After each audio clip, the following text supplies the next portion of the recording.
അഗ്ലോറയുടെ പുതിയ വീഡിയോയിലേക്ക് എല്ലാവർക്കും സ്വാഗതം. എങ്ങനെയുണ്ടായിരുന്നു ഇന്നത്തെ കേറ്ററ്റ് എക്സാം? കേറ്ററ്റ് കാറ്റഗറി 4 സൈക്കോളജി അതിന്റെ ക്വസ്റ്റ്യൻ പേപ്പറാണ് നമ്മൾ നോക്കുന്നത്. എങ്ങനെ ഉണ്ടായിരുന്നു? ഒറ്റ വാക്കിൽ പറഞ്ഞാൽ അടിപൊളി എക്സാം അല്ലേ?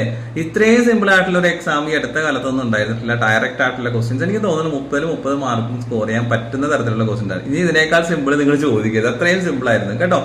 എന്തായിരുന്നാലും നമുക്ക് ക്വസ്റ്റ്യൻ ഡിസ്കഷനിലേക്ക് പോകാം, ആൻസർ കീയിലേക്ക് പോകാം. അപ്പോൾ ഇന്നത്തെ ആൻസർ കീ നമ്മൾ പറയുകയാണ്. ഇതൊരു ഒഫീഷ്യൽ ആൻസർ കീ അല്ല, പരീക്ഷാ ഭവന്റെ ചിലപ്പോൾ മാറ്റങ്ങൾ വന്നേക്കാം കേട്ടോ. പക്ഷെ ഇത് എനിക്ക് തോന്നുന്നു ഏറെക്കുറെ എല്ലാവർക്കും അറിയാവുന്ന, പ്രത്യേകിച്ച് ആൻസർ കീ ഒന്നും പറയേണ്ടെന്ന് തോന്നുന്നു. എന്നാലും നമുക്ക് നോക്കാം. ഒന്നാമത്തെ ചോദ്യം, ചിന്തയ്ക്ക് മേലുള്ള ചിന്ത ഏതാണ് എന്നുള്ളതാണ് ക്വസ്റ്റ്യൻ വരുന്നത്. എല്ലാവർക്കും അറിയാവുന്നതാണ്. എന്താണ്? ഓപ്ഷൻ സി ആണ് അല്ലെ, മെറ്റാ കോഗ്നിറ്റീവ് തിങ്കിങ് എന്നുള്ളതാണ് കറക്റ്റ് ആൻസർ ആയിട്ട് വരുന്നത്. സി ആണ്.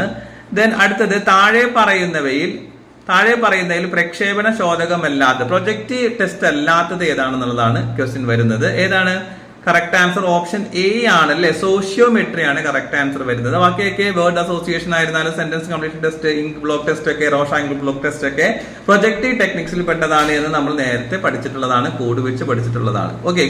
ദെൻ അടുത്തൊരു സിമ്പിൾ ചോദ്യം, സർഗാത്മകതയുടെ അഥവാ ക്രിയേറ്റിവിറ്റിയുടെ ചിന്തയുടെ ആദ്യ ഘട്ടം, ഫസ്റ്റ് ഘട്ടം ഏതാണെന്ന് ചോദിക്കുന്നത്. അതിന്റെ എല്ലാ ഘട്ടവും നമ്മൾ കോഡ് വെച്ച് പഠിച്ചിട്ടുള്ളതാണ്. ഫസ്റ്റ് ഘട്ടം നമുക്ക് ഒരു സംശയമില്ല, ഇതാണ് പ്രിപ്പറേഷൻ ആണ് അല്ലെ, സജ്ജീകരണമാണ് കറക്റ്റ് ആൻസർ. ഓപ്ഷൻ ബി ആണ് കറക്റ്റ് ആൻസർ ആയിട്ട് വരുന്നത്.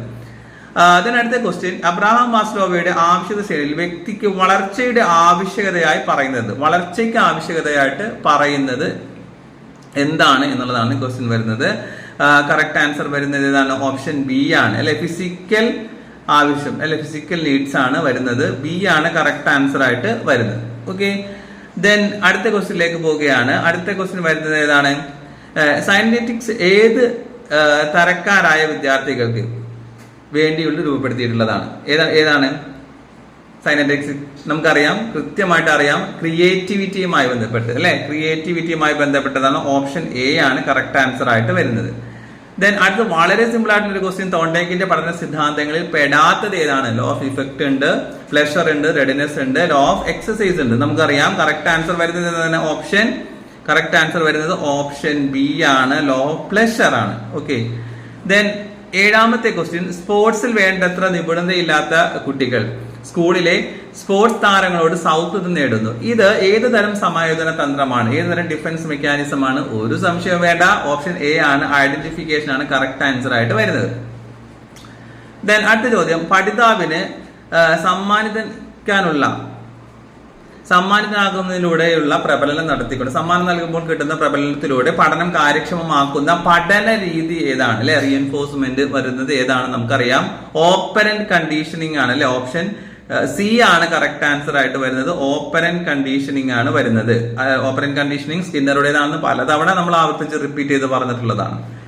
ദെൻ അടുത്ത ചോദ്യം വളരെ സിമ്പിൾ ആയിട്ടുള്ള ചോദ്യം, വൈകാരിക ബുദ്ധി അഥവാ ഇമോഷണൽ ഇന്റലിജൻസ് അതിന്റെ ആൾ ആരാണ് എന്നുള്ളതാണ്. അത് പ്രപ്പോസ് ചെയ്തിട്ടുള്ളത് ആരാണ് എന്നുള്ളതാണ്. പോപ്പുലറൈസ്ഡ് ആയിട്ടുള്ളത് അതിന്റെ നമുക്കറിയാം, ആദ്യമായിട്ട് ടേം ഉപയോഗിച്ച ആൾക്കാർ വേറെയാണ് അത്. പക്ഷെ നമുക്കറിയാം ഇമോഷണൽ ഇന്റലിജൻസ് എന്ന് പറയുമ്പോൾ തന്നെ നമ്മുടെ മൈൻഡിൽ ഓടി വരുന്നത് ആരാണ്? ഗോൾഡ്മാൻ ആണ് അല്ലെ. ഓപ്ഷൻ ബി ആണ് കറക്റ്റ് ആൻസർ ആയിട്ട് വരുന്നത്. ഇനി ആദ്യകാല കാലഘട്ടത്തിൽ കുട്ടികളിൽ ഉണ്ടാകുന്ന ഈഡിപ്പസ് കോംപ്ലക്സ്, ഇലക്ട്രാ കോംപ്ലക്സ് എന്നിവയെ പറ്റി വിശദീകരിച്ചത് ആരാണ്? ഈഡിപ്പസ് കോംപ്ലക്സ്, ഇലക്ട്രാ കോംപ്ലക്സ് പലതവണ റിപ്പീറ്റ് ചെയ്ത് പറഞ്ഞിട്ടുള്ളതാണ്. ഏതാണ്? സിഗ്മണ്ട് ഫ്രോയിഡ് ആണ് അല്ലെ. ഈ ക്വസ്റ്റ്യൻ വന്നിട്ട് കുട്ടികൾ തന്നെ ചോദിക്കേണ്ടത്, സാർ ഇതന്നെ പലതവണ നമ്മൾ പഠിച്ചിട്ടുണ്ടല്ലോ എന്ന് പറഞ്ഞ് ചോദിക്കേണ്ടത്. അത്രയും തവണ നമ്മൾ റിപ്പീറ്റ് ചെയ്ത് പഠിച്ചിട്ടുള്ളതാണ്, സിഗ്മണ്ട് ഫ്രോയിഡിന്റേതാണ്. ഓക്കെ. താഴെ കൊടുത്തിരിക്കുന്നവയിൽ നിന്നും പ്രകടനപരമായ ബുദ്ധി പരീക്ഷയ്ക്ക് ഉദാഹരണം കണ്ടെത്തുക. ഏതാണ് താഴെ പറയുന്നത്? കറക്റ്റ് ആൻസർ ഇവിടെ പറഞ്ഞിട്ടുള്ളത് എന്താണ്? പെർഫോമൻസ് ടെസ്റ്റ് ഓഫ് ഇന്റലിജൻസ് ആണ്. ബി ആണ് കറക്റ്റ് ആൻസർ ആയിട്ട് വരുന്നത് കേട്ടോ. ഓപ്ഷൻ ബി ആണ് വരുന്നത്. Okay. Alexander spas along test എന്ന് പറയുന്നത്. ദെൻ അടുത്ത ക്വസ്റ്റിലേക്ക് പോകാം. 12ാമത്തെ ചോദ്യം, ചുവടെ നൽകിയിരിക്കുന്നവയിൽ ക്രിയേറ്റിവിറ്റിയുടെ സവിശേഷത അല്ലാത്തത് ഏതാണ് എന്നുള്ളതാണ്. ഉറപ്പായിട്ടും ഇതേ ക്വസ്റ്റ്യൻ തന്നെ റിപ്പീറ്റ് ചെയ്ത് പലതവണ നമ്മൾ പറഞ്ഞിട്ടുണ്ട് എക്സാമിന്. ഇതും റിപ്പീറ്റ് ആയിട്ട് വരുമ്പോൾ കുട്ടികൾ ചോദിക്കാറുണ്ട്, എന്താണ് സാർ ഇത് തന്നെ റിപ്പീറ്റ് ചെയ്ത് വരുന്നത് എന്നുള്ളത്. സോ അത്രത്തോളം ഇമ്പോർട്ടന്റ് ആയതുകൊണ്ടാണ് നമ്മളത് പഠിച്ചു പോയത്. കൺവേർജന്റ് തിങ്കിങ് ആണ്. സി ആണ് കറക്റ്റ് ആൻസർ വരുന്നത്. അതിനകത്ത് പെടാത്തത് കേട്ടോ, ബാക്കിയൊക്കെ അതിനകത്ത് വരുന്നതാണ്. ഇനി അടുത്തത്, 6ാം ക്ലാസ് വിദ്യാർത്ഥിയായ റിയ ഗണിത ക്രിയകൾ ചെയ്യുമ്പോൾ സ്ഥാനല സംബന്ധമായ പിഴവ് സംഭവിക്കുന്നു. നമുക്കറിയാം, കണക്കുമായി ബന്ധപ്പെട്ട എന്താണ് ഡിസബിലിറ്റി ആണ്. അപ്പൊ ഏതാണ്? ഒരു സംശയവും വേണ്ട, ഓപ്ഷൻ ബി ആണ്, ഡിസ്കാലിക്കുലി ആണ് കറക്റ്റ് ആൻസർ ആയിട്ട് വരുന്നത്. അടുത്ത ചോദ്യം, പഠിതാവിന്റെ യഥാർത്ഥ വികസന തലവും സംഘടിത യജ്ഞത്തിലൂടെയും കൈത്താങ്ങിലൂടെയും ആർജിക്കുന്ന വികസന ശേഷി തലവും തമ്മിലുള്ള വ്യത്യാസമാണ് എന്ത്? സോൺ ഓഫ് പ്രോക്സിമൽ ഡെവലപ്മെന്റ് അല്ലെ. കറക്റ്റ് ആൻസർ വരുന്നത് ഓപ്ഷൻ എ ആണ്. അടുത്ത ക്വസ്റ്റ്യൻ, പഠനത്തെ സംബന്ധിച്ച് സാമൂഹിക സിദ്ധാന്തവുമായി ബന്ധപ്പെട്ടിരിക്കുന്നത് സോഷ്യൽ ലേണിംഗ് തിയറി. ഒരു സംശയവുമില്ല, കറക്റ്റ് ആൻസർ ഓപ്ഷൻ ഡി ആണ്, ആൽബർട്ട് ബന്ദൂരയാണ് കറക്റ്റ്. അതിന്റെ ഇതൊക്കെ നമ്മൾ ചെയ്തിട്ടുള്ളതാണ്, ചാനലിൽ തന്നെ ചെയ്തിട്ടുള്ളതാണ് കേട്ടോ.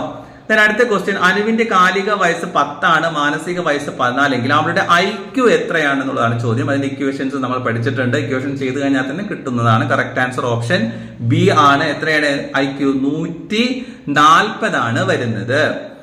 അടുത്ത ചോദ്യം, ലഭ്യമായ വിവരങ്ങളെ ദീർഘകാലത്തേക്ക് ഓർമ്മയിൽ സൂക്ഷിച്ചു വെക്കുന്ന രീതിയാണ് എന്ത് പറയുന്നത് അല്ലെ? സ്റ്റോറേജ് എന്ന് പറയുന്നത്. Storage. Correct answer option A ആണ്.